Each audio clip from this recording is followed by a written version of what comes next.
La deuxième partie qui concerne le rôle et l'œuvre du Saint-Esprit dans la vie du chrétien et le rôle du Saint-Esprit dans le ministère de l'Église.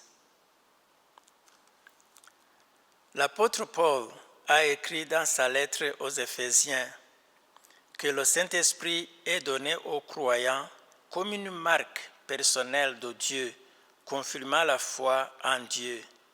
Et cela nous trouvons dans Éphésiens, chapitre 1er, versets 13 et 14, aussi bien que dans Éphésiens, chapitre 4, verset 30, où il est dit « En lui, vous avez cru, et vous avez été scellés du Saint-Esprit qui a été promis, lequel est un gage de notre héritage pour la rédemption de ceux que Dieu s'est acquis, à la louange de sa gloire. » Et l'autre partie, chapitre 4, verset 30, « N'attristez pas le Saint-Esprit de Dieu par lequel vous avez été scellés pour le jour de la rédemption. » Aussi, dans la lettre aux Romains, chapitre 8, verset 26, Paul dit que l'Esprit nous aide dans notre faiblesse, car l'Esprit lui-même intercède par des soupirs inexprimables, là où nous ne savons quoi demander. Aussi, Jésus-Christ lui-même a dit que le Saint-Esprit, Esprit de vérité, conduira les disciples de Jésus dans toute la vérité. Il reste en communion avec le Père et le Fils et va continuer la révélation que Jésus a commencée concernant le plan de Dieu pour l'humanité. Ça, c'est toujours dans Jean 16, verset 13 et 1 Corinthiens 2, verset 10 à 11. L'Esprit sonde tout, même les profondeurs de Dieu. Ça, c'est 1 Corinthiens 2, verset 10. Le Saint-Esprit confirme ou certifie l'adoption du chrétien dans la famille de Dieu. Romains 8, versets 14 et 16, où il est dit « Ceux qui sont conduits par l'Esprit de Dieu sont fils de Dieu. Dieu a envoyé dans nos cœurs l'Esprit de son Fils, lequel crie « Abba, Père ». Ça, c'est aussi en Galates 4, verset 6. L'Esprit de Dieu habite en vous pour signifier que vous appartenez à Jésus-Christ. Romains 8, 9. L'Esprit Saint demeure en vous. Jean 14, verset 17. Et dans l'Ancien Testament, dans Ézéchiel, chapitre 36, verset 27, Dieu dit « Je vous donnerai l'Esprit Saint pour demeurer en vous. » Et Paul encore, dans la lettre aux Corinthiens, la première lettre, chapitre 3, verset 16 et chapitre 6, verset 19 à 20, Paul dit « Vos corps sont des temples de Dieu par le Saint-Esprit qui habite en vous. » Et Jésus a dit « C'est l'Esprit qui vivifie, la chair ne sert de rien. » Jean 6, verset 63. Paul encore confirme dans Romains 8, verset 11. L'Esprit donne la vie au corps mortel, ce qui veut dire que par l'Esprit, nous pouvons expérimenter la résurrection et l'Esprit intervient dans cette œuvre. Par l'Esprit de Dieu, Jésus chassa les mauvais esprits dans Matthieu 12, verset 28. L'Esprit de Dieu, qui est l'Esprit de vérité, vient pour aider les disciples dans leur mission dans Jean 15, verset 26. L'Esprit Saint aide les croyants dans la prière. Le passage de Romains 8, verset 26 que tout le monde connaît. L'Esprit Saint inspire la foi qui conduit au salut et à la vie éternelle. 2 Corinthiens, chapitre 3, verset 6. Tout ça concerne le rôle du Saint-Esprit dans la personne du croyant. Et dans le ministère de l'Église maintenant, le point 4, le Saint-Esprit opère des miracles et des prodiges qui accompagnent la bonne nouvelle annoncée par les évangélistes, à commencer par les apôtres, les 11, et puis Paul lui-même, jusqu'à ce jour où les serviteurs de Dieu, par le Saint-Esprit, peuvent prophétiser, peuvent annoncer les oracles de Dieu. Et des fois, ils sont accompagnés par des signes et des miracles. Nous pouvons trouver ça dans Romains 15, verset 19, Acte 2, verset 14 à 41, où il nous est dit, depuis le passage le sermon dans la rue de Jérusalem, le premier sermon de Pierre, où il a dit que par le Saint-Esprit, Jésus a opéré des miracles, des signes, et aussi les apôtres ont été donnés le pouvoir de faire ces miracles et des signes. Le Saint-Esprit guide dans le recrutement des serviteurs missionnaires.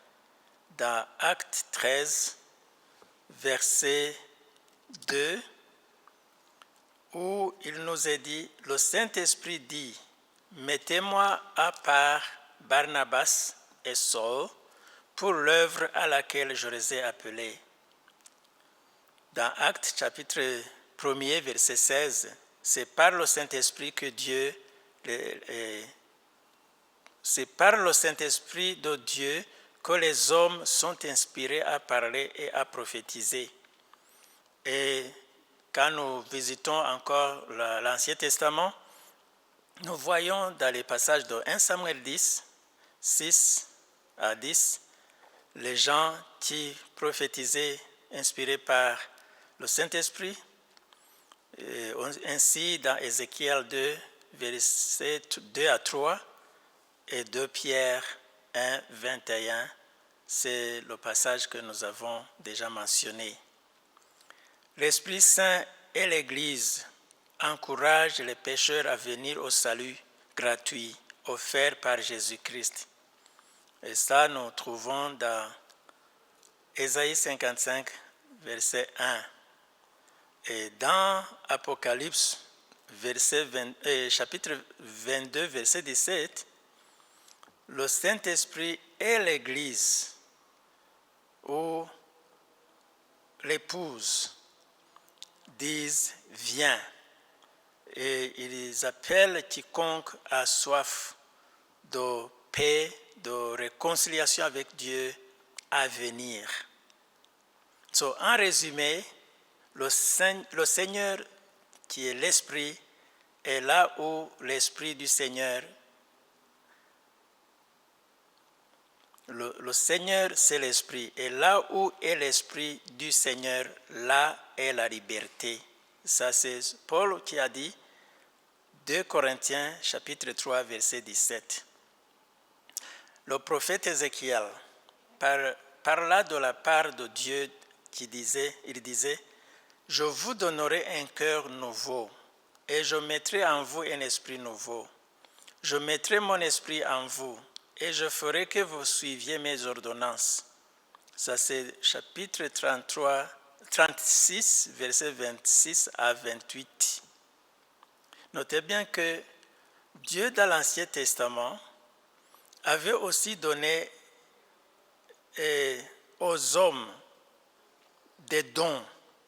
Et dans Exode 31, versets 2 à 6, il y a les dons de sagesse, d'intelligence, de savoir-faire pour toutes sortes d'ouvrages, surtout ceux qui allaient travailler sur la tente d'assignation et l'arche de l'Alliance. Alors, l'Esprit de Dieu donne aussi des dons. Et dans le Nouveau Testament, Paul va en parler aussi. Nous sommes dans la période où le Saint-Esprit est en charge de conduire l'Église. Depuis la Pentecôte jusqu'à aujourd'hui, jusqu'au retour de Jésus-Christ, afin de faciliter la vie marquée par les fruits de l'Esprit Saint, qui sont trouvés dans Galates, chapitre 5, verset 16 et aussi verset 22 à 23. Et les fruits sont composés de l'amour, la joie, la paix, la patience, la bienveillance, la bonté, la fidélité, la douceur, la maîtrise de soi. Et ayant ces fruits du Saint-Esprit, il y a aussi des dons du Saint-Esprit. Dans chapitre 14 de 1 Corinthiens et chapitre 12 de 1 Corinthiens, Paul va élaborer un peu. Dans chapitre 14, il parle de le parler en langue et la prophétie, mais dans chapitre 12, il parle de diversité de dons qui sont tous donnés par le même Esprit de Dieu pour l'utilité commune dans l'Église. Il y a le don de parole de sagesse, la parole de connaissance, la foi, la guérison, opérer des miracles, la prophétie, le discernement des esprits, l'interprétation et le parler en langue et l'interprétation de langue. Chaque membre du corps de Christ, c'est-à-dire les membres de l'Église, a une marque du Saint-Esprit et un don particulier, ou plusieurs dons même, qu'il ou qu'elle doit utiliser dans le service pour l'édification de tous. Il n'y a personne, un chrétien qui suit Jésus-Christ, qui peut dire qu'il n'a pas de don du Saint-Esprit. Si vraiment quelqu'un a été né de nouveau, alors c'est le Saint-Esprit qui amène cette conviction d'avoir cette vie spirituelle qui est active. Alors chacun doit mettre en œuvre ce don qu'il a reçu ou qu'elle a reçu. Dans la lettre de 1 Jean, chapitre 4, verset 13, Jean dit « Nous connaissons que nous demeurons en lui et qu'il demeure en nous en ce qu'il nous a donné de son esprit. » Ça, il parle de Jésus, demeurer en Jésus. Et pour terminer et conclure, nous avons le chorus qui dit en français « Inonde mon cœur, Esprit Saint, inonde mon cœur, car en toi j'ai trouvé la joie et le bonheur, Esprit Saint, inonde mon cœur. » C'est cela ma prière pour moi-même, pour chaque membre de notre Église, que le Saint-Esprit inonde nos cœurs et qu'il puisse nous convaincre à identifier chaque don que nous avons afin de produire les fruits du Saint-Esprit dans la vie de chacun d'entre nous, dans la vie que nous avons en tant que chrétiens. Nous continuerons plus tard quand nous allons faire une étude approfondie. Ça, c'était seulement comme en grande ligne, et on pourra faire une étude approfondie concernant ou bien les dons ou bien les fruits du Saint-Esprit dans la vie de tout un chacun. Merci et que Dieu vous bénisse. Amen.